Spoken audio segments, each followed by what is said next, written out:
Good morning all.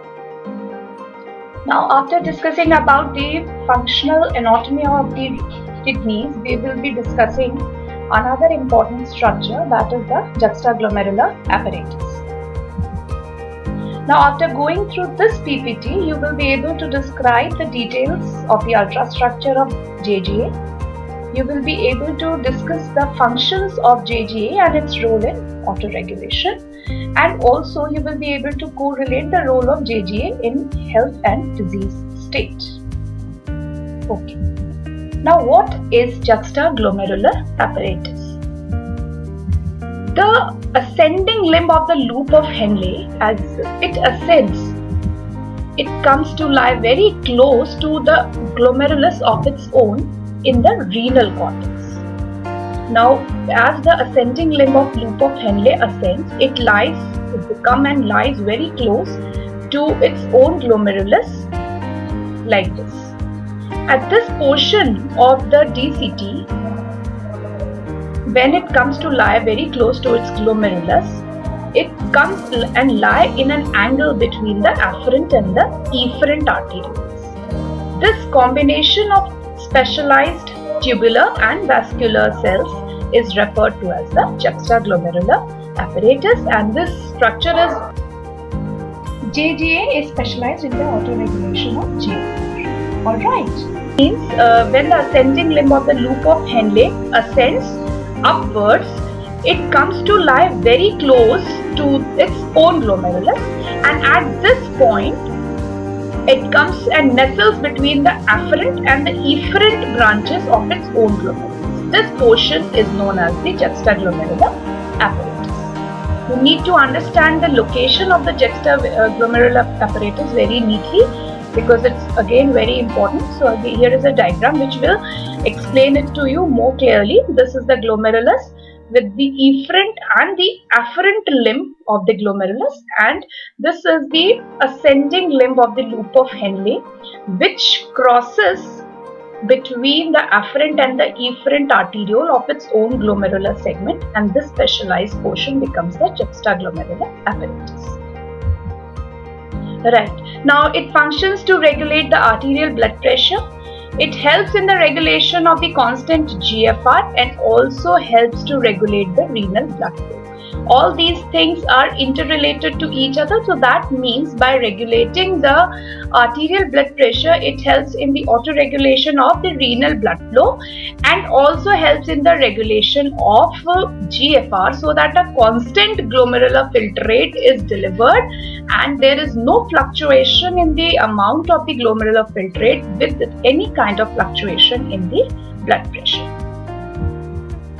Now the three major constituents of the juxtaglomerular apparatus are, since it is an apparatus, so this apparatus is made up of three different kind of cells: the juxtaglomerular cells, the macula densa cells, and the LASIK cells. The juxtaglomerular cells are basically concerned with the release of the renin hormone. The macula densa cells are sensitive enough for the sodium chloride concentration, and the LASIK cell functions basically as the supporting cells. Okay, now we will talk about each of these cells one by one. Let's talk about component. First of all, the macula densa cells. The macula densa cells are specialized renal tubular epithelial cells present at the site where the thick segment of the ascending limb of loop of Henle continues as DCT. The region passes through the angle formed by afferent and the efferent arterioles, supplying its glomerulus of origin. These renal tubular epithelial cells are not well adapted for reabsorption, and neither they are richly innervated. But the most important thing about the macula densa cell is to remember that these are chemoreceptor cells, and they are stimulated by the sodium ion concentration in the renal tubular fluid. So for the macula densa cell, we need to remember that they are specialized renal tubular epithelial cells. These are epithelial cells of the renal tubules, but they do not function well as for resorption. Rather, they are chemoreceptors and they senses the sodium chloride concentration in the renal tubules. And after sensing the increase or the decreased concentration in the renal tubules, they pass on signals to the JG cells for release of the renin hormone, so as to control the renin-angiotensin system and to control the regulation of the GFR. After the macula densa cells, the second important part of the juxtaglomerular apparatus are the JG cells, also known as the granular cells.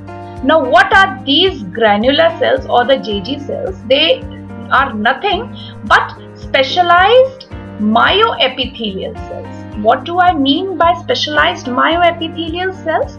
I mean that these cells are present in the afferent arteriole, but the afferent arteriole has got tunica media layer, and in the tunica media layer there is specialized myoepithelial cells of this type are highly specialized because they have large amount of endoplasmic reticulum, and they are highly granular and are richly innervated by the sympathetic nerves. And they serve as baroreceptor cells, also act as the vascular volume receptor cells. So juxtaglomerular cells, juxta means near, glomerular means near the glomerulus. So within the near the glomerulus, in the afferent arteriole, mind you, it's afferent arteriole, not efferent arteriole. In the afferent arteriole, the modified vascular smooth muscle cells function as the granular cells or the baroreceptor cells, and they are highly sensitive to any change in the renal perfusion, any change in the volume of the blood which is provided to the kidneys and a change in renal blood flow is well sensed by these cells, and therefore they are known as the baroreceptor cells. And the ability of this cell is enhanced because they synthesize, store and release a very, very important chemical which is known as renin, and which is the main axis of the renin-angiotensin-aldosterone system. So they are very important because they are releasing renin, and the renin release is triggered by sensing the change in the volume of the blood in the afferent arteriole or change in pressure in the afferent arteriole. Along with that, sympathetic nervous stimulation can also cause the release of the hormone renin. Renin, whenever it is released, it is the main function of renin is to stimulate angiotensinogen, which converts angiotensin 1 to angiotensin 2, and then ultimately it leads to the secretion of aldosterone also. And all these are vasoconstrictors which try to increase the blood pressure if the blood pressure is falling. So we can say that juxtaglomerular cells are stimulated by hypovolemia or decrease in the renal perfusion pressure. The third category of cells, okay, before we move on, just see this is a histological slide where we can see the glomerulus marked as G. Then there in the slide we can see JG cells which are lying near the afferent arteriole. Okay, and the MD, it is written MD, which refers to the macula densa cells, which are specialized plaque-like thickening of specialized tubular epithelial cells in the distal tubule. Okay, so D refers to the distal tubule, and A refers to the afferent arteriole, EA refers to the efferent arteriole, G is the glomerulus, and JG cells are the juxtaglomerular cells. Now the third variety of cells are the mesangial cells, Lasix cells, also known as the Purkinje cells or the Gumangyutai cells. They are basically the supporting cells, and they are found outside the glomerulus but near the vascular pole. So between the juxtaglomerular cells and the macula densa cells of the renal tubule, juxtaglomerular cells of the afferent arteriole, there are the mesangial cells, are again specialized to form the supporting cells of the juxtaglomerular apparatus. They are characterized by large number of gap junctions, and it is evident that they provide electrical coupling also between between themselves also, and they also help in the signal transmission from the JG cells, from the macula densa cells to the JG cells. They functions to relay the signals, and some secretory and phagocytic activity is also seen in such kind of cells. Right. Now the main function of juxtaglomerular apparatus is to control or to auto-regulate the glomerular filtration rate, and also it helps in the auto-regulation of the renal blood flow through a mechanism which is known as the tubuloglomerular feedback system. Now this tubuloglomerular feedback is a very important term and a very commonly asked question, of favorite of most of the teachers and professors. So I would like to you people to go through these PPT slides very carefully. Now, as it is said, JG is very important in control of the auto-regulation of GFR. It functions through a feedback loop. This feedback loop is known as the tubuloglomerular feedback loop. And the key to this feedback loop is the change in the sodium chloride concentration in the fluid of the loop of Henle. And this concentration is delivered to the distal tubular segment also, and this change in the sodium chloride concentration is sensed by the macula densa cells. Now, the signal from the macula densa cells changes the vascular resistance in the afferent arterioles. So that means whenever there is a increased concentration of NaCl, sodium chloride concentration, the chemosensors of the macula densa cell will give signals to the JG cells that the concentration of NaCl is high. That means the blood pressure is high. So they will try, and therefore the fluid pressure is high, GFR is high. So they need the need is to reduce the glomerular filtration rate, for which there will be vasoconstriction in the afferent arteriole, thus reducing the blood flow to the glomerulus, further reducing the flow to the glomerular filtrate. Signals obtained due to decreased NaCl causes vasodilation of the afferent arteriole. So reverse signal will be having reverse effect. So we will see this effect through this flow chart, and flow chart A shows what will happen whenever there is increased renal arterial pressure. Whenever the renal arterial pressure increases, this increased pressure will be directly transmitted in form of increased renal blood flow as well as increase in the GFR.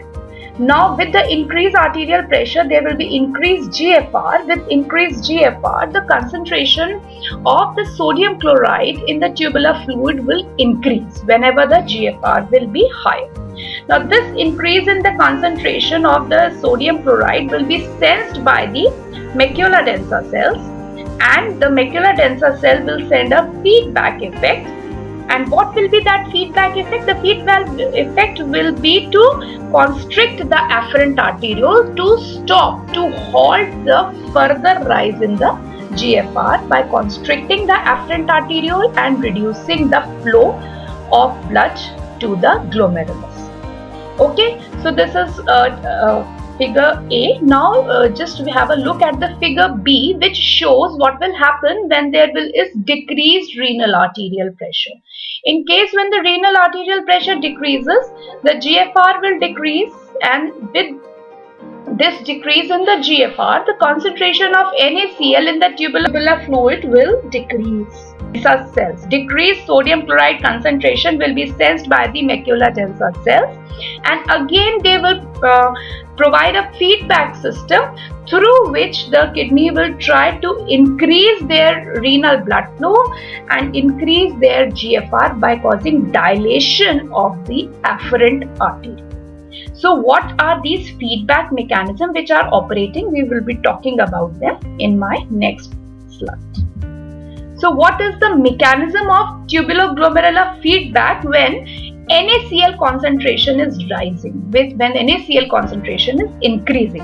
That means whenever there is increase in the GFR, increase in the arterial pressure leading to increase in renal blood flow and increase in the GFR, that increased GFR is transmitted as increase in the NaCl concentration in the tubular fluid, and this increased NaCl concentration is delivered to the tubular fluid in near the distal tubular segments where the macula densa cells are present. So increased NaCl is transported inside the macula densa cell with the help of a specialized channel present on the luminal surface. This is the luminal surface, this is the tubular lumen, this is the luminal surface.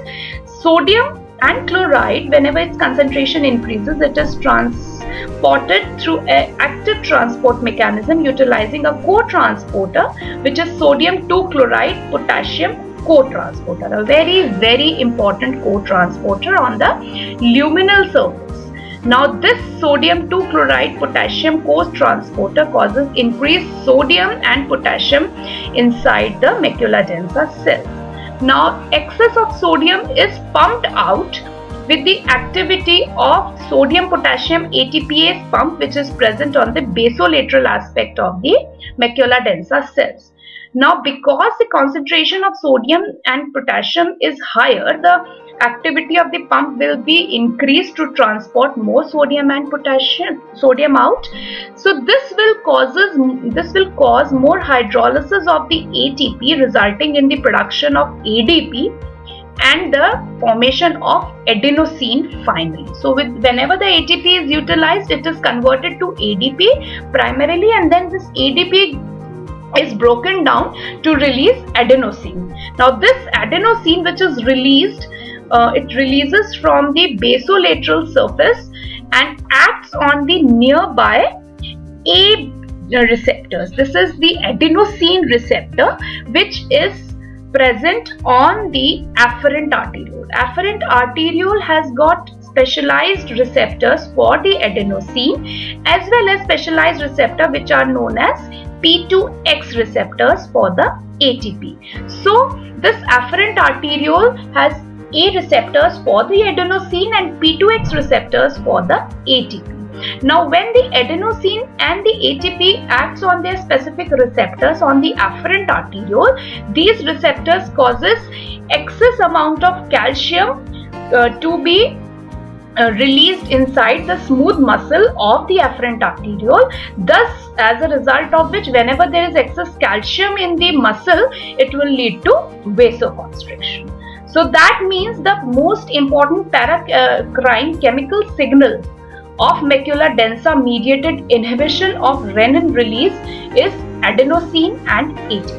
A very important point to remember here that adenosine is a vasodilatory substance, and at most of the places its physiological action is vasodilation. But here this is an example where adenosine is causing vasoconstriction rather than vasodilation. So when the afferent arteriole will be vasoconstricted, the amount of blood flow flowing into the afferent arteriole will decrease, thus leading to decrease in the GFR. Alright, so this is how the renin secretion, and this will affect the release of renin also, and it will also cause decrease in the GFR also, thus auto-regulating the process. So here is the explanation of the photograph we have just discussed. So finally, the release of calcium in smooth muscle layer causes afferent vasoconstriction, and also the signal is responsible for decreasing the release of renin by the adjacent juxtaglomerular cells. Now, another mechanism which operates whenever there is decrease in the sodium chloride concentration. Now, whenever sodium chloride concentration increases, that mechanism will not function in condition whenever the sodium chloride concentration is decreasing. So here is a flow chart which is explaining that whenever the arterial pressure is low, which will lead to decrease in the renal blood flow, decreased pressure in the arteries lead to decreased renal blood flow, and decrease in the renal blood flow will lead to decrease in the glomerular filtration rate. So whenever the blood flow is high, the filtrate will be more. Whenever the renal blood flow will decrease, the GFR will naturally decrease. But with the decrease in the GFR, there will be decreased delivery of sodium chloride at the macula densa cells.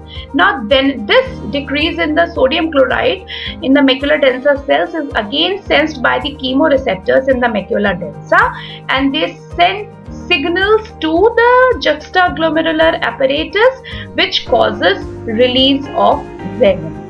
So renin is released in those conditions when the sodium chloride concentration at macula densa is falling in response to decrease in the renal blood flow and decrease in the GFR. So renin is important to bring back the falling GFR back to its normal range and to bring back the decreasing arterial pressure to its normal.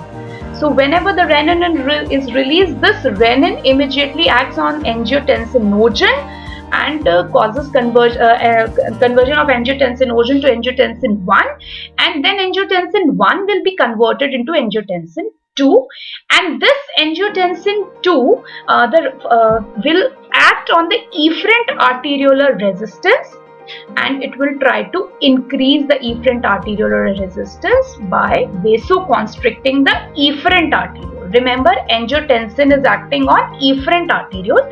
Just imagine the glomerulus with an afferent end and an efferent end. If efferent end is constricted, if the efferent arteriolar resistance is increased, the efferent arteriole will be constricted.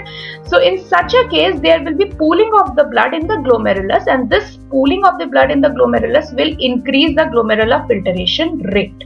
So please remember always that angiotensin 2 is acting on efferent arteriole. It is increasing the resistance of efferent arteriole, and there is also decrease in the afferent arteriolar resistance through some other mechanisms also. So finally, this will lead to a feedback inhibition of decrease in the glomerular hydrostatic pressure. The conversion of angiotensin 1 to angiotensin 2 is in the presence of angiotensin converting enzyme, which is present in the lungs. Now, renin-angiotensin-aldosterone system is another topic which will be dealt separately. So here just I am highlighting you the important points. Okay. Now, as I told you in my previous slide, whenever there is decrease in the sodium chloride concentration, it causes release of renin from the juxtaglomerular cells. Now, what is the signaling pathway? What signals are transmitted between the macula densa cells and the JG cells which causes release of renin is the point of concern. Now, let's see what happens whenever there is decrease in the sodium chloride concentration at the level of the macula densa. So whenever the sodium chloride concentration at the macula densa decreases, there is increased activity of prostaglandin synthase, COX-2, and COX refers to cyclooxygenase 2, and nitric oxide synthase activation in the macula densa. So now macula densa cells has got enzymes like prostaglandin synthase, cyclooxygenases, and nitric oxide synthase. So whenever the chemical cells of the macula densa senses low sodium concentration, they causes synthesis of these enzymes, as a result of which the PGE2 from the cyclooxygenase as well as prostaglandin synthase leads to synthesis and the release of prostaglandin E2, and nitric oxide synthase activation leads to formation of nitric oxide. So both PGE2 and nitric oxide are formed in the macula densa cells, and from the macula densa cells they are released into the mesangium and they reaches in a paracrine fashion to the nearby juxtaglomerular cells. Now these autocoids, they act on the juxtaglomerular cells, and what mechanism are they doing? These prostaglandin E2 and nitric oxide are both stimulating the key signaling molecule, that is cyclic AMP. So they increases the production or they block the degradation of the cyclic AMP in the juxtaglomerular cell, which is the key molecule that is responsible in the stimulation of the release of the renin. So that means this is very important MCQ question frequently asked in PG entrance examination. Which prostaglandin is responsible for the release of renin? PGE2 and nitric oxide are the autopoids, and the key signaling enzyme, key signaling molecule is cyclic AMP, which causes release of renin. It's not calcium, it is cyclic AMP. So whenever the renin will be released, this renin will then function by stimulating renin-angiotensin system, this RAS system, which will cause the vasoconstriction. So here you can see in this picture the macula densa mechanism to release renin. Macula densa cells are stimulated because of the presence of low sodium chloride concentration. This is the macula densa cell. There is signaling of the cyclooxygenase 2 as well as nitric oxide synthase, which causes release of nitric oxide and PGE2 in the surrounding tissue mesangium, and these two reaches the smooth muscle cells and also afferent arteriolar endothelium and the smooth muscle, where they stimulate the cyclic AMP. The cyclic AMP in the juxtaglomerular cells is stimulated, leading to the production of the local hormone, which in this case is renin. Now, the most important inhibitory mechanism of renin synthesis and release is elevation in calcium concentration. This is very important again to remember that at most of these sites, calcium stimulates and causes exocytosis of the various granules. Calcium, as you all know, is very important in the granular release phenomena everywhere. But here, whenever the calcium ion concentration will rise within the afferent arteriolar smooth muscle cells and the endothelial cells, there will be decrease in the release of renin rather than increase. So this effect is known as calcium paradox of renin release, and this is an inhibitory effect rather than the excitatory effect. So finally, we have now understood that the main key hormone which causes release of renin, key points which cause release of renin are the prostaglandins and the nitric oxide, and not the release of calcium. So I think the role of juxtaglomerular apparatus in tubular-glomerular feedback is clear to you all.